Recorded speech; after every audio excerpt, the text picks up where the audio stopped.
네, 방금 보신 영상은 세계 자동차 시장에 파란을 일으키고 있는 미국 테슬라 모터스의 모델 S 라인이라는 전기차입니다. 전기차라면 느리고 불편하고 비싸다라는 인식이 강한데 이 같은 편견을 깬 전기차가 바로 테슬라입니다. 신인규 기자 나와 있습니다. 이 테슬라는 자동차의 아이폰이라고 불릴 만큼 요즘 혁신의 아이폰인가 봐요. 세계 자동차 전기차 시장 판도 어떻게 되고 있습니까? 현재까지 전 세계에는 20만 대가 넘는 전기차가 달리고 있습니다. 앞서 보신 대로 테슬라 모델 S처럼 기술 혁신이 이루어진 전기차가 나오면 시장 확산이 더 빨라질 가능성도 있습니다. 테슬라 모델 S는 스포츠카에 가까운 성능에 한번 충전하면 400km가 넘는 그런 주행거리로 운전을 할 수가 있기 때문에 시장의 호응을 이끌어내고 있습니다. 우리 돈 8천만 원 정도의 고가에 판매되지만 북유럽 지역, 특히 노르웨이와 같은 국가에서는 벤츠 S클래스나 아우디 A7을 제치고 동급 차종 가운데 판매 1위를 기록할 만큼 대중성도 확보한 모습입니다. 예전에 애플의 아이폰이 나온 이후 말씀대로 스마트폰 시장이 폭발적으로 확대된 것과 같이 전기차 시장이 앞으로 확대될 것이라는 기대감도 있습니다. 우리 정부도 전기차 시장 확대에 적극적입니다. 오는 2020년까지 국내 시장에 전기차 100만 대를 보급한다는 목표를 세웠습니다. 네. 세계 전기차 시장은 슬슬 시운전을 마치고 본격적인 주행을 시작한 것 같습니다. 국내 시장에서도 새로운 전기차가 속속 출시되고 정부 보조금 혜택까지 더해서 올해가 사실상 전기차 시장이 원년이 될 거라는 전망이 나오고 있습니다. 조현석 기자가 전해드립니다. 국산 차량 위주였던 전기차 시장에 올해 외국 업체도 잇따라 신차를 출시하면서 소비자가 살 수 있는 전기차는 총 6종으로 늘어납니다. 모두 최고 시속이 130km 이상이지만 한 번 충전으로 갈 수 있는 거리는 90에서 150km로 짧습니다. 경제성과 친환경성을 중요하게 여기는 소비자의 출퇴근용으로 적합합니다. 실제 구입 가격은 정부, 지자체의 보조금 2천만 원가량을 받으면 일반 모델과 큰 차이가 없습니다. 완성차 업체가 이처럼 전기차 신차를 늘리는 건 그만큼 성장 가능성을 크게 보고 있다는 뜻으로 풀이할 수 있습니다. 실제 지난 2011년 처음 열린 국내 전기차 시장은 아직 미미한 수준이긴 하지만 해마다 성장세를 이어가고 있습니다. 올해는 소비자 선택의 폭이 넓어지면서 전기차 성장의 원년이 될 것이란 관측이 우세합니다.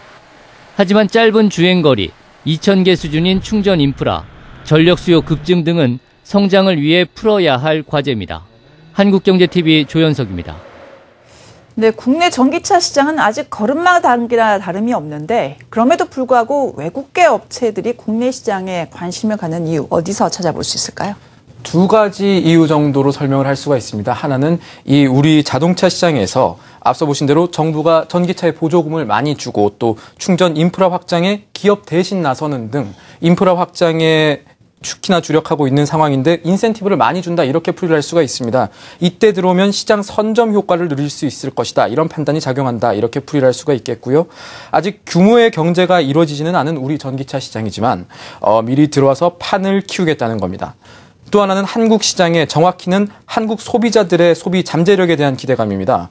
한국 소비자들은 미투 심리가 강하고 당신이 샀으니 나도 따라 사겠다 이런 심리를 말하는 건데요. 그리고 새로운 기술을 사용하는데 거부감이 없는 특성이 있다고 외국 기업들은 분석을 하고 있습니다.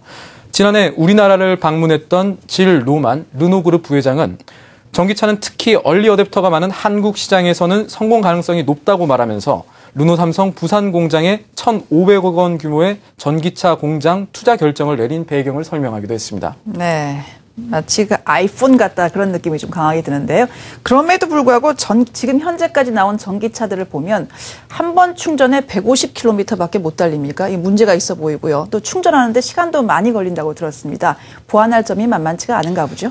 네, 물론 전기차 기술이 앞으로 더 발전을 해나가야 될 것을 고려를 먼저 해야겠습니다. 취재를 해보면 전기차 배터리가 한 단계 높은 수준으로 성장하기 위해서는 보통 3년에서 5년 정도의 시간이 걸린다. 이렇게 업계는 파악을 하고 있고요.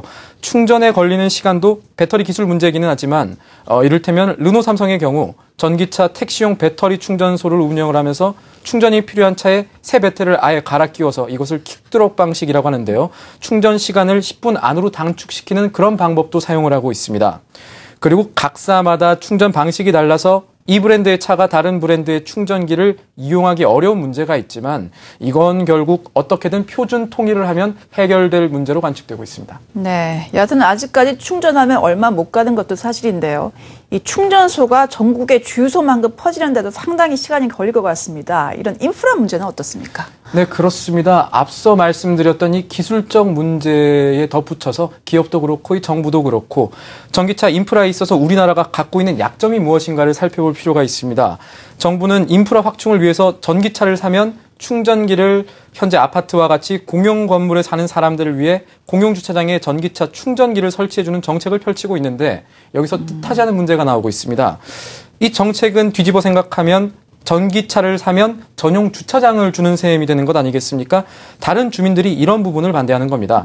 현재 이런 현상이 제주도에서 실제로 나타나고 있고요. 미국처럼 주차장 딸린 집이 일상적인 나라에서는 미처 생각을 못했던 부분입니다. 특히 서울처럼 아파트 생활자가 많고 주차 공간이 한정된 지역에서는 이 부분이 더 큰 문제로 불거질 가능성이 있습니다. 또 새로 짓는 대규모 주택들에는 전기차 충전 시설을 의무화하도록 했지만 취재를 해보니까 법적으로는 1000세대가 사는 대규모 아파트 단지에도 전기차 충전기 한 대만 들어와도 법적으로 문제가 없기 때문에 네. 이러한 부분도 정부나 기업이 고민해서 풀어나가야 될 문제라고 하겠습니다. 네, 또 하나 궁금한 점이 이 미래 친환경차가 비단 전기차만 있는 것은 아닐 겁니다. 수소차도 있고요, 뭐 하이브리드차도 있는 걸로 알고 있는데 이렇게 되려면 전기차가 미래 차의 대세로 굳어질 것인가 이런 확신이 있어야 보급이 될 것 같습니다. 어떻게 보십니까?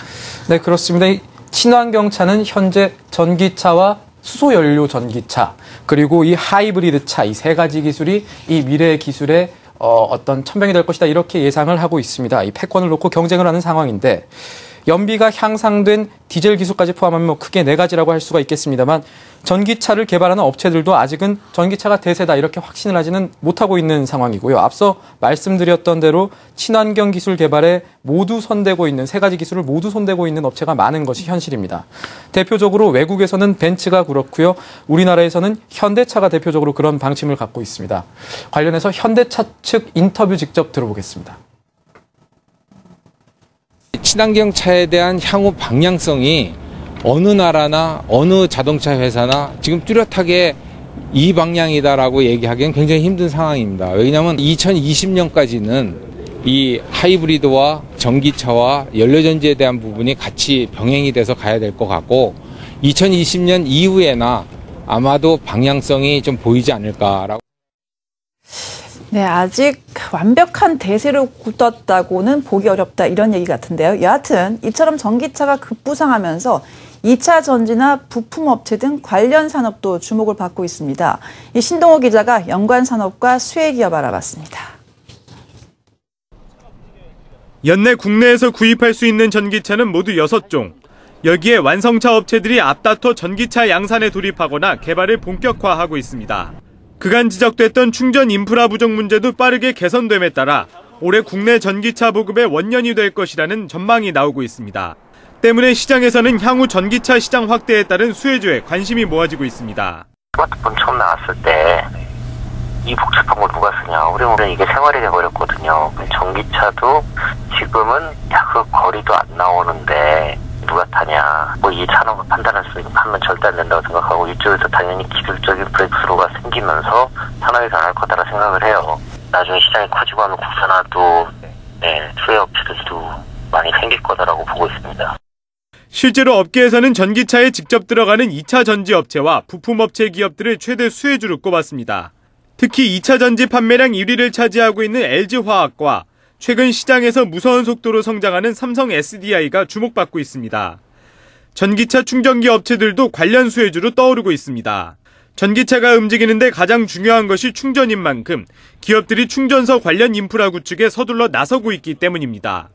하지만 전문가들은 전기차의 성장성은 인정하지만 올해 들어 전기차가 빠르게 부각되는 만큼 관련주들의 단기 급등이 과도한 면이 있어 수혜주 옥석 가리기가 반드시 필요한 시점이라고 지적했습니다. 한국경제TV 신동호입니다. 전기차와 같은 이 친환경 차가 앞으로 미래의 그 꿈의 차가 될 것이라는 것은 뭐 흔들림 없는 사실입니다. 그럼에도 불구하고 아직 좀 비싸기도 하고요, 불편하기도 합니다.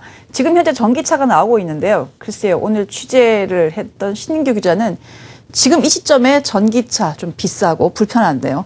국내에 들어오면 사겠습니까?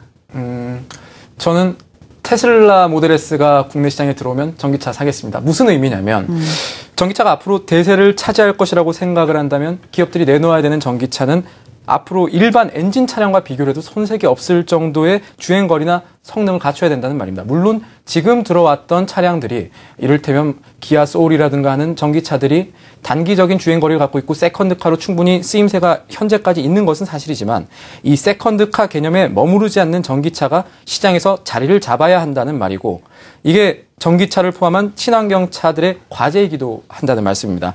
결국 배터리를 포함한 기술 혁신이 어떻게 이루어지는가가 앞으로의 시장 흐름을 알 수 있는 척도가 되고 열쇠가 될 것으로 보입니다. 네, 바꿔 말하면 현재 국내에서 출시되고 있는 전기차 말고 테슬라의 S 모델이 들어오면 사겠다 그런 말인가요? 그 부분은 이제 앞으로 어떤 방향으로 가야 된다는 말이고 지금까지 네. 국내 시장에 나왔던 차들도 충분히 이제 경쟁력이 있고 이런 말씀 같이 드려야 될 것 같습니다. 네, 꿈의 전기차 시대 신인규 기자였습니다. 잘 들었습니다.